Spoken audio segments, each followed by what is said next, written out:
자, 요즘 시대를 한마디로 정의를 한다면 이런 단어가 적합하리라 생각을 합니다.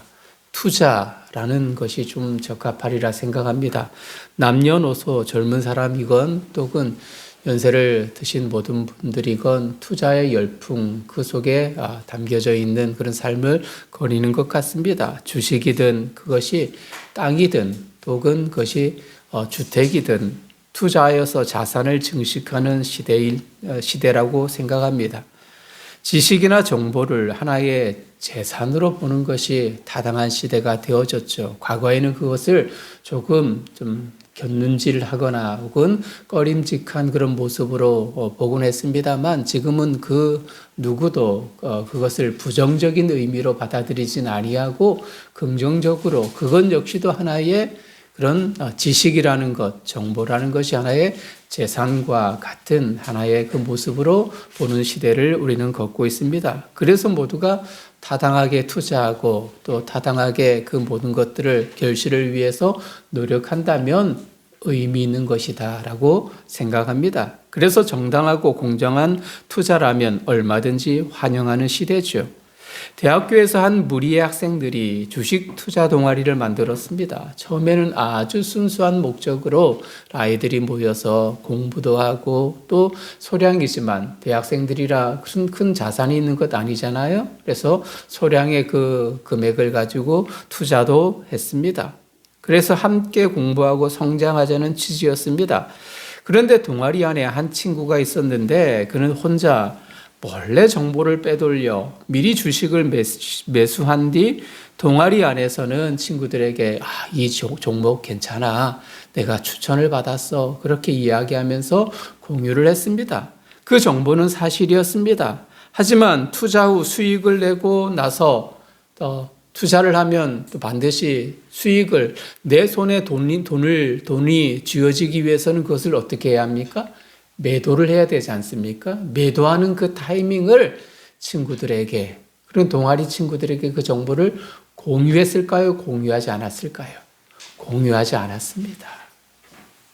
괜찮다라는 그 이야기는 좋은 소스는 제공했습니다만은 정말 결정적인 그것을 가장 적기에 팔 수 있는 매도 타이밍을 알려주어야 하는데 그것은 친구들에게 알려주지 아니하고 혼자만 알고 있을 뿐. 그래서 혼자만 수익을 얻고 친구들은 늘 손해만 보았습니다. 이것이 하루 이틀이 아니었습니다. 그것이 장기간 계속되어지면은 그것도 꼬리가 밟히겠지요. 그래서 소문이 퍼졌습니다. 그래서 다른 모임에서도 이 친구는 늘 외면을 받게 되었죠. 모두가 그 친구 조심해야 돼라는 말이 유행어처럼 번져만 갔습니다. 함께 울고 함께 웃을 수 없었을까요? 기쁨도 또 때로는 즐거움도 슬픔도 늘 함께하면 좋을 텐데 여러분 인간이 함께 사는 인간 공동체라면 언제나 따라오는 것이 있습니다. 무엇일까요? 우리 공동체 안에는 없을까요? 우리 공동체 안에도 반드시 있습니다. 그것이 무엇이냐면 욕심이라는 겁니다. 욕심. 늘 그 공동체, 인간사에서 따라오는 것이 욕심입니다. 그런데 이 욕심이라는, 죄송합니다만 이런 표현을 쓰겠습니다. 욕심이라는 놈은 늘 언제나 그 욕심이라는 단어가 있는 곳에는 무엇이 함께 있을까요? 더러움이 공존한다는 겁니다. 우리는 오늘 유다라는 제자, 그 제자가 행한 일을 보겠습니다. 그를 보면서 나 자신을 좀 더 현실적으로 바라보고 평가할 수 있는 계기가 되었으면 참 좋겠습니다. 나를 높게 평가하려 하기보다는 보다 현실적인 십자가 앞에서 부족하고 나약한 나 자신을 발견하면서 더욱 하나님의 나라를 향하여 십자가를 향하여 한 걸음 더 진일보해 나아갈 수 있는 신앙인의 면모가 저와 여러분들에게 풍성하게 넘쳐나시기를 주님의 이름으로 축복합니다.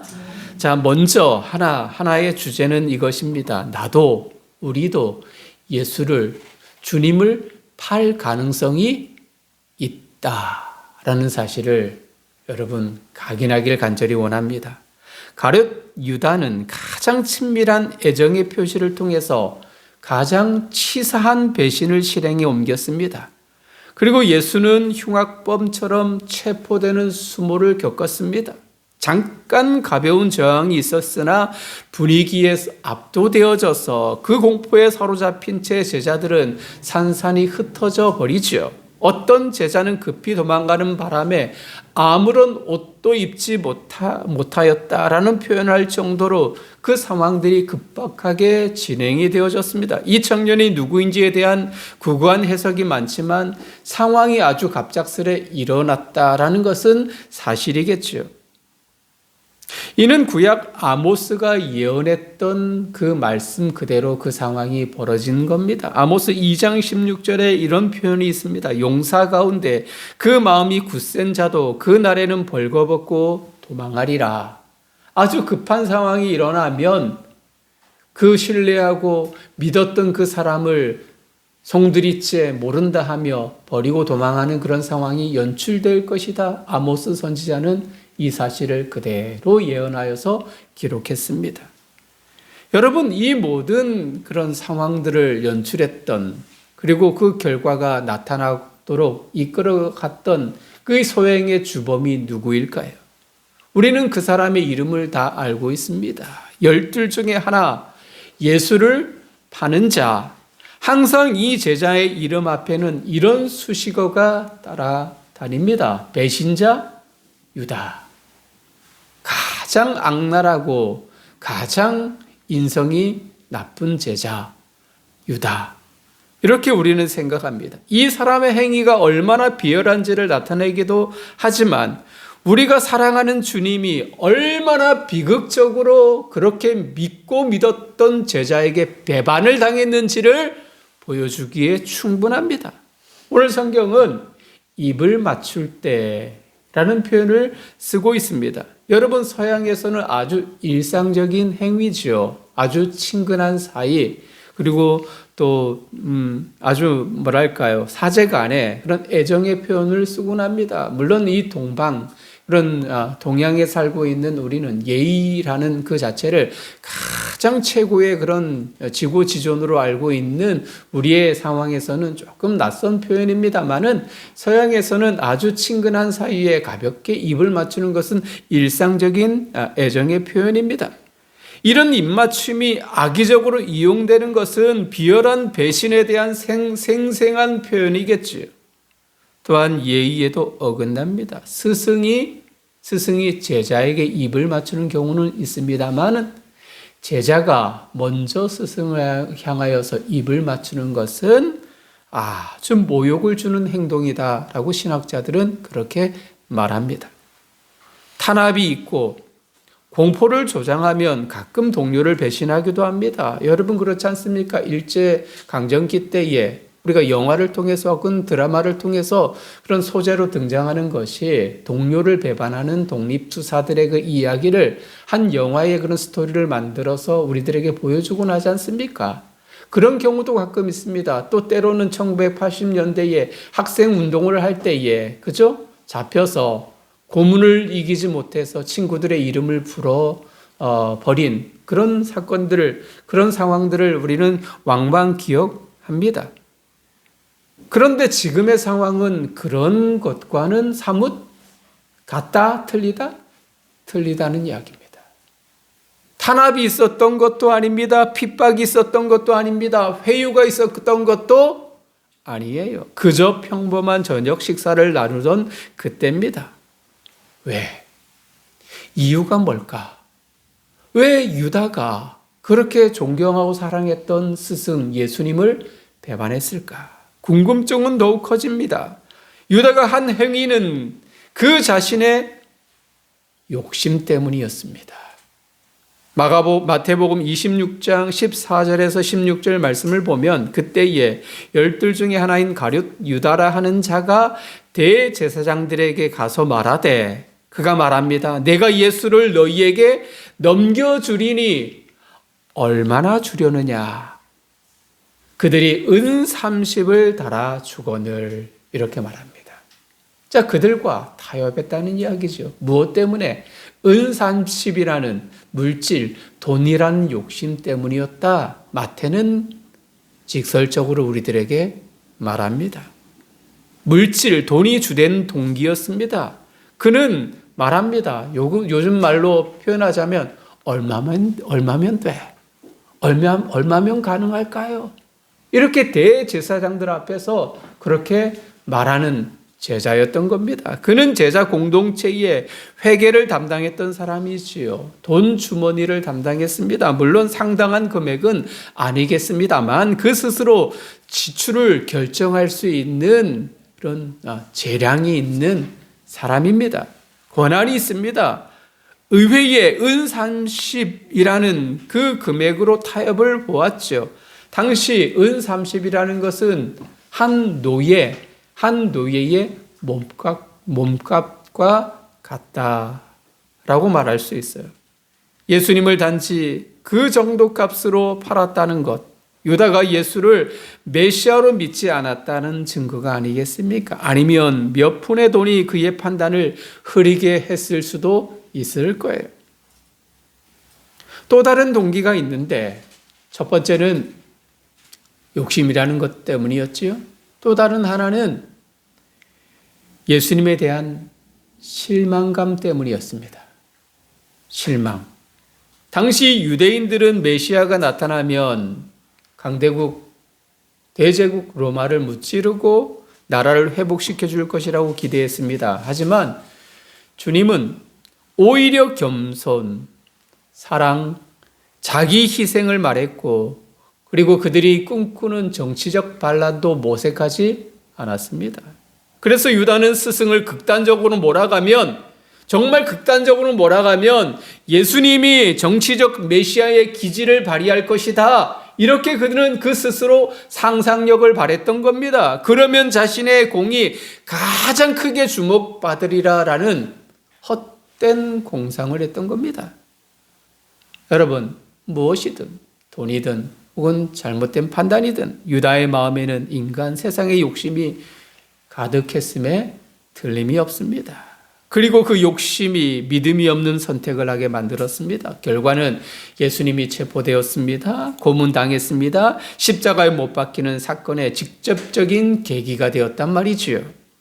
그리고 자신도 파멸합니다. 마태복음 27장 3절 말씀에 그가 예수를 판 것을 뉘우쳐 은30을 대제사장들과 장로들에게 도로 갖다 주며 죄 없는 피를 팔았다고 말하였으나 그들은 우리와 무슨 상관이냐 하며 무시했고 결국 유다는 어떻게 했습니까? 목매달아 그의 인생을 마무리했습니다.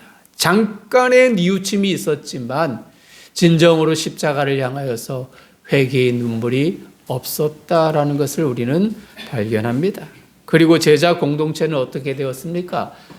산산이 조각이 났고 뿔뿔이 흩어지는 결과가 발생했던 거죠. 한 사람의 일탈로 제자의 공동체는 깨어지고 뿔뿔이 흩어지게 되었지요. 성경은 말합니다.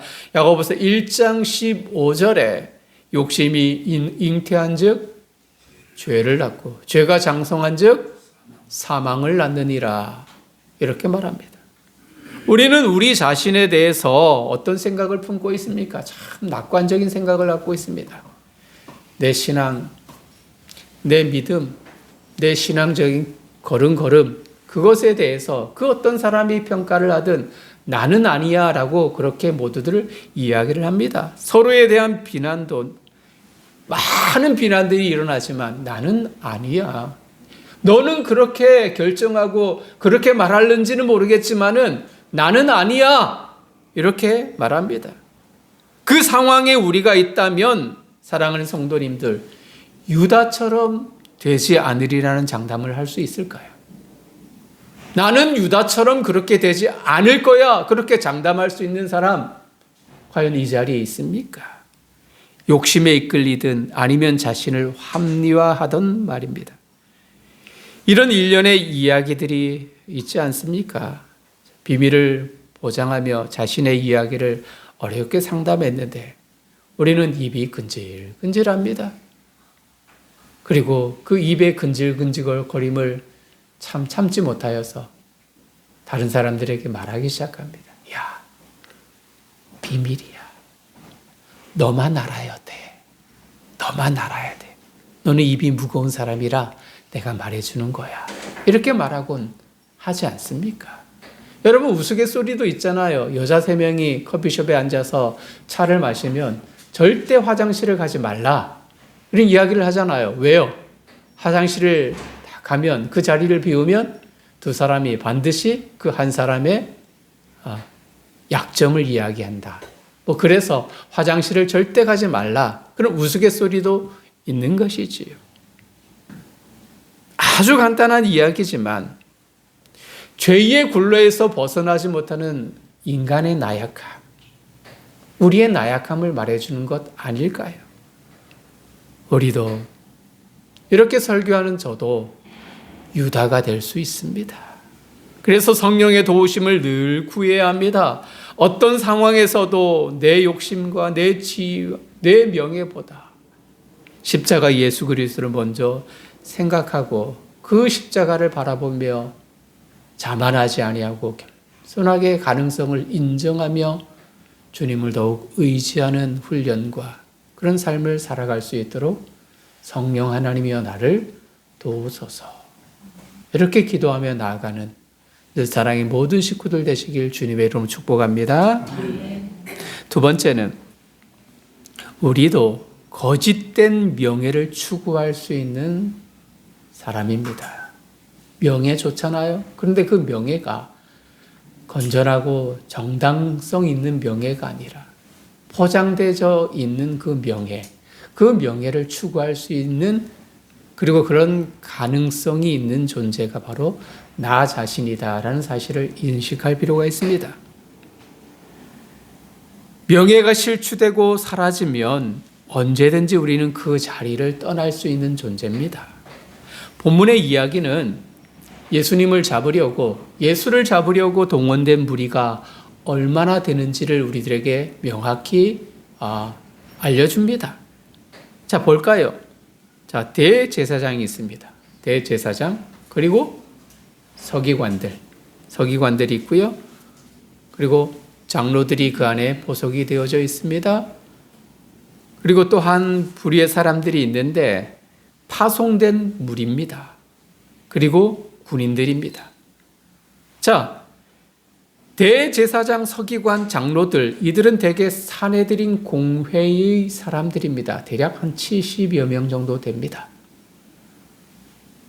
자, 그리고 파송된 무리, 그 공의회의 그 주된 그 사람들 외에 그 수하에 그런 행정적으로 일하는 사람들, 그 사람들은 그 70명보다 더 많겠죠. 대략 한 200명 정도 추산할 수 있습니다.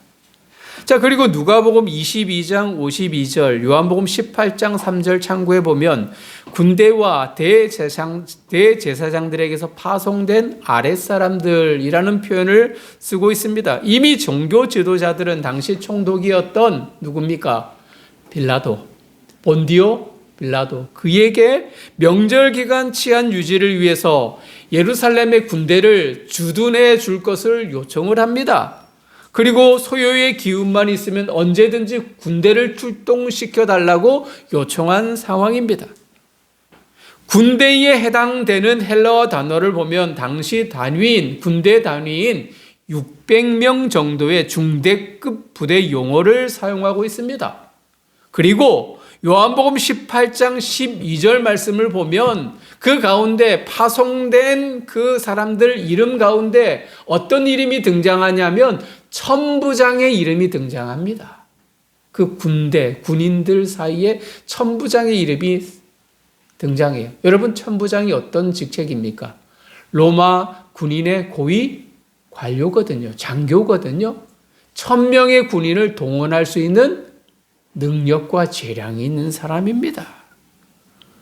자, 그러면 유대의 종교인들 200명, 그리고 로마 군인들 600명, 치면 한 800명이 동원된 것입니다. 그런데 800명이 다 동원됐을 리는 없겠죠. 그중 10%, 20%만 동원돼도 100명이 넘고요. 200명이 넘습니다. 그래서 보수적으로 보아도 100명에서 150명 이상의 사람들이 예수님 한 사람을, 예수라는 그 인물 한 사람을 잡기 위해서 그 자리에 동원되었다라고 우리는 정의를 내릴 수 있어요. 예수님은 당시에 어떤 사람입니까? 유명 인물이었고요. 그분을 따르는 제자들과의 충돌도 예상되고 밤에 조용히 잡아와야 하기에 압도적인 무리가 동원되었을 겁니다. 이런 압도적인 숫자에 어떤 반항도 저항도 없이 예수님은 잡혔고요. 제자들은 모두 도망쳐 버립니다. 물론 베드로가 칼을 빼어서 휘둘러 보지만 그것도 역부족입니다. 50절 제자들이 다 예수를 버리고 도망하니라. 여러분, 굳이 동원된 숫자, 동원된 무리, 권력자들의 면모를 살필 이유는 없습니다. 하지만 그 위세가 얼마나 대단한지, 저처럼 작은 사람, 겁쟁이고 소심한 저 같은 사람이 그 자리에 있다면 아마 불안감이나 두려움에 견딜 수 없을 겁니다. 그 누구도 이런 상황을 예측하지 못했습니다. 불과 몇 시간 전만 해도 예수님이 십자가에 달릴 것이라고 이야기했을 때 제자들은 모두가 무엇이라고 대답했습니까? 호언장담했습니다. 다른 누구도 도망갈지라도 나는 주님을 배반하거나 도망가지 않을 것입니다. 그렇게 장담하고 말했던 사람들입니다. 그런데 시대적 분위기에 함몰되어 버린 채 제 살 길을 찾아 떠났습니다. 우리가 가진 신앙과 믿음이 얼마나 약한지, 깨어지기 쉬운지를 엿볼 수 있는 대목이란 말입니다. 그것이 물리적 위압이든 경제적으로 몰아세운 위기든 육신의 아픔으로 일어설 용기가 없는 것이든 내가 가진 것이 내 의지로 물리적인 것을 뛰어넘지 못한다라는 그 판단이 딱 서게 되면 우리는 포기하거나 회피해버립니다. 그 자리를 피합니다. 여러분, 비난할 의도가 전혀 없습니다. 오해하지 마시기를 간절히 바랍니다. 늘 사랑이라는 공동체에 등록하여서 신앙생활을 다짐하는 이들 대부분은 말합니다. 이곳에서 정말 내 남은 여생의 신앙의 여정을 걷겠습니다. 심지어는 내 뼈를 묻겠습니다 라고 다짐합니다. 얼마 전에 등록하신 분의 말을 빌리자면 이렇게 고백을 했습니다. 죄송한 표현입니다만은 이 늘사랑이 저는 두 번째 교회입니다. 이곳이 내 마지막 교회라고 저는 그렇게 믿고 신앙생활합니다. 이렇게 고백하더라고요. 목사의 그 마음이 얼마나 따뜻할까요? 얼마나 포근할까요?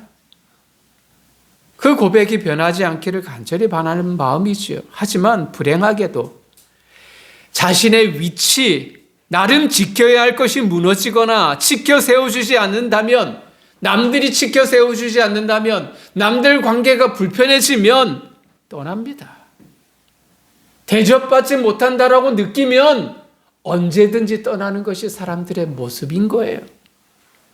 제자들은 주님을 아무런 격 없이 대가 없이 따랐다고 하지만 내면의 그 한 구석에서는 나름 자신만의 명가를 추구했음에 틀림이 없습니다. 그들 대부분은 주님이 예루살렘으로 올라가실 때마다 다퉜잖아요. 내가 주님의 우편에, 내가 주님의 좌편에, 나는 좌의정 우의정. 그렇게 앉아야 된다. 이것은 무엇입니까? 나름 자신의 권위와 명예를 추구하는 제자들의 모습이라는 겁니다. 그런데 그렇게 높아질 것을, 가장 으뜸이 될 것을, 그것을 기대했던 그 주님이 한없이 잡혀버리고, 그러면 자신들의 명예도 자신들의 위치도 다 사라져버릴 것이라는 판단하에 제자들은 아무런 미련 없이 그 주님을 버리고 도망쳐버리는 그 모습을 우리는 성경을 통해서 볼 수 있는 것 아니겠습니까? 기대치가 사라졌을 때 저마다 살 공리를 찾아 흩어졌습니다. 적당한 자리가 아니면 피합니다. 자신의 안위를 찾아서. 즉, 이 말은 누구나 자신의 명예를 지키려 하고 그것이 무너지면 떠나는 습성이 있다는 이야기입니다. 여러분, 저도 다르지 않아요. 개척하여서 교회를 이끌어가는 공동체를 만들었습니다마는 그 전에 부교육자 생활을 하면서 보다 나은 교회, 보다 담임이 될 수 있는 교회를 찾아서 교회를 옮기곤 했습니다. 그것이 여러분 그렇지 않습니까? 회사든 사업이든 더 나은 내 자리를 위해서, 가족을 지킬 수 있는 자리를 위해서 여러분 한 걸음 한 걸음 내딛지 않습니까? 물론 그것을 좋지 않는 의미로 떠난다라는 표현을 하지만 그것이 마땅한 나의 명예를 지킬 수 있는 자리고 내 안위를 지킬 수 있는 자리지 않습니까? 제가 어떤 운동을 하고 왔는지 여러분 아실 겁니다. 참 신나게 운동을 하다가 이런 분을 가끔 봐요. 운동을 한참 하다가 경기를 하면 족구도 마찬가지지 않습니까? 인이냐 아웃이냐 그것 가지고 티격태격 하지 않습니까? 운동을 하면 교회 직분 상관없습니다. 여러분, 우리 노예에 수도권 체육대회 하면은 축구 경기 이렇게 하잖아요. 목사하고 장로 이렇게 해서 축구를 하는데 축구 중에 심한 그런 파울이 있거나 그러면 직분 상관없습니다. 멱살 잡고 싸우는 것이 목사 장로입니다. 여러분, 운동의 그 심리가 승부욕이 딱 발동이 되면은 참지 못하는 분이 있어요. 인이냐 아웃이냐 그 시비가 불어서 라켓을 다 가방에 집어넣고 그 자리를 회피하는 분들이 있습니다. 예전에 저도 한 번 있었습니다. 목사라고 별 볼 일 있는 건 아닙니다. 똑같습니다. 왜일까요? 내 말을 믿어주지 않기에 이 말은 내 명예가 실추되었다라고 판단하기 때문입니다. 여러분 그렇습니다. 직분이나 모임이나 내가 큰 자리에 있을 때는 그 모임에 참석하기를 굉장히 좋아하지요. 왜? 다른 사람들이 박수 쳐주고 좋은 자리에 앉게 돼. 근데 그 자리를 다 벗어나게 되어지면 그 명예가 다 없어지게 되면 여러분 그 모임에 가고 싶습니까? 가기 싫습니까? 가기 싫은 마음이 언제나 우리 마음속에 자리 잡습니다. 누구나 다 똑같다는 이야기입니다. 제자들이 도망간 이유는 두려움과 위협감, 공포감 때문일 것입니다. 그리고 그들이 예상했던 메시아의 모습이 아닐 수도 있습니다. 그런데 그중 한 요인이 자신에 대한 과신 때문입니다. 다른 모두는 몰라도 나는 아니다 라는 의식, 그것이 한순간 무너져 내릴 때, 내가 가진 모든 확신과 위치가 함몰되어 버릴 때 우리는 무너져 내립니다. 무너져 내리면 다행이지만 조금 더 어긋난 사람은 도리어 배신자가 되고 반대자가 되어 버리는 것이지요. 그렇게 되면 그동안 가졌던 명예와 가졌던 위치는 거짓으로 쌓아 올린 바벨탑과 다를 것이 없습니다. 그래서 우리는 늘 언제나 겸비되어져야 돼요. 가능성이라는 이 단어 이 자체는 좋은 의미지만은 오히려 우리의 신앙을 더욱 든든하게 만들 수 있는 초석이 될 수 있습니다. 늘 가능성을 염두에 두어야 하는 겁니다. 하나님이여 스스로 신앙과 믿음을 과신하지 않게 하소서.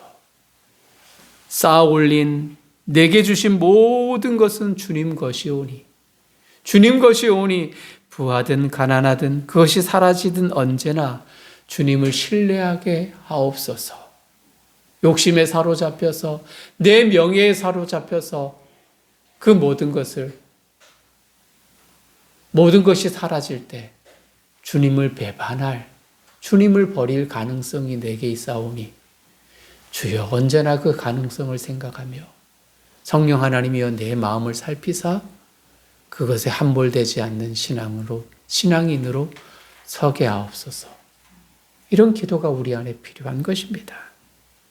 세상의 명예, 교회 안에서의 직분, 이 모든 것이 과시적 명예가 되지 않게 하소서.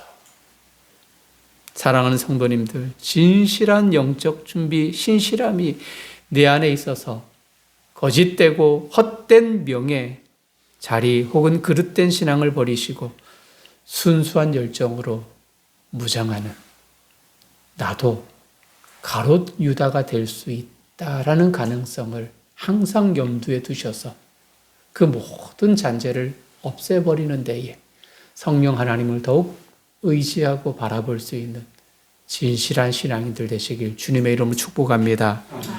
마무리합니다. 고등학교 때 학창 시절 때 참으로 신앙이 뜨거웠습니다.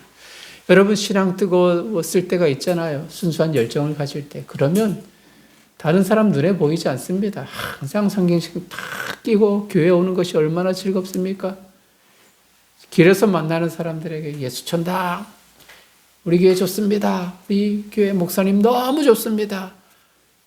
예수님을 영접하십시오. 이렇게 증거하는 것이 얼마나 큰 즐거움입니까? 그런데 그것이 약간 쇠퇴해지고 그것이 사라졌을 때 왠지 모르게 참 나 자신의 의심이 생기고 또 부끄러움이 생기고 그럴 때가 있지 않습니까? 과거를 생각하면 그런 경험들도 있어요.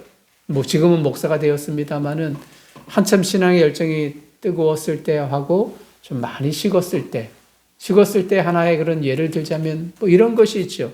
식당에 가서 식사가 딱 나오면 언제나 우리는 식사 기도를 하잖아요. 식사 기도하고 딱 손목으로 기도했는데 어느 순간에 그것이 부끄러워서 사람들 눈치를 싹 살피고 잠깐 눈 감았다 눈 뜨는 그런 경험들이 저에게 있었습니다. 여러분 이야기가 아니라 저에게도 있었다는 이야기입니다. 여러분 이것이 하나의 단적인 모습인 것입니다. 무엇이죠? 나도 누구가 될 수 있다? 가룟 유다가 될 수 있다는 하나의 단적인 예인 것입니다. 아주 큰 것 주님을 모른다라고 이렇게 팍 배반하는 그런 순간이 아니라 순간적으로 작은 하나의 모습이지만 우리의 신앙과 우리의 열정이 사그라들어서 주님을 은근히 뒷전으로 몰아세우고 나 자신의 합리화만을 추구하는 그런 인생이 될 수 있다는 이야기입니다. 이런 가능성이라는 이야기시죠. 여러분, 우리는 유다를 탓합니다. 유다를 비난합니다. 그런데 동시에 종려주일날 나뭇가지를 다 흔들면서 호산나 호산나 외치던 그 사람들은 어디 갔습니까? 우리를 구원하소서, 다윗의 자손이여 우리를 구원하소서 그렇게 외쳤던 이들이 이제는 예수님과 벽을 하여서 예수를 못 박으시오 그렇게 완전히 돌변했습니다. 우리가 그렇게 되지 않으리라는 보장이 어디 있습니까? 그렇게 장담할 수 있습니까? 우리의 명예가 실추되고 우리의 물질이 다 사그러들이고 욕심이 막 샘솟듯 일어나면 예수 믿다가 모든 것이 없어지게 되면 그것이 물질이든 가족이든 지인이든 건강이든 제자들처럼 도망가지 않으리라는 확신은 없습니다. 우리가 신앙으로 믿음으로 성령의 이끄심 속에 거하지 못하면 언제든지 무너질 수 있는 가능성이 있는 존재인 것입니다.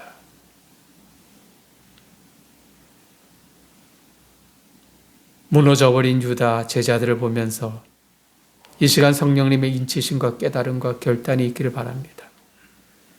성령님의 속삭임이 모두에게 충격의 음성으로 다가오기를 간절히 원합니다. 늘 사랑 안에서 신앙의 재기를 꿈꾸고 신앙의 전성기를 바란다면 평소 믿음의 기본기와 하나님의 인도하심을 바라고 거룩하고 겸손하고 진실한 삶을 결단하고 나아가는 길밖에 없습니다.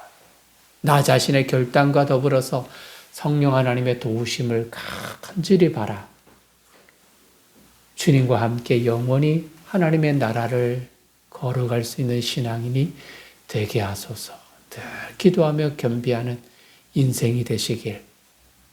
가능성, 미래에 아주 크나큰 기대와 소망이지만 여전히 부정적인 의미의 가능성도 열어두시고 그것을 계속해서 제어하고 그것을 멀리하고자 하는 신앙의 훈련이 이곳에서 움트시기를, 그래서 주님이 원하시는 아름다운 신앙의 삶을 걸어가는 늘사랑 모든 식구들 되시길 주님의 이름으로 축복합니다.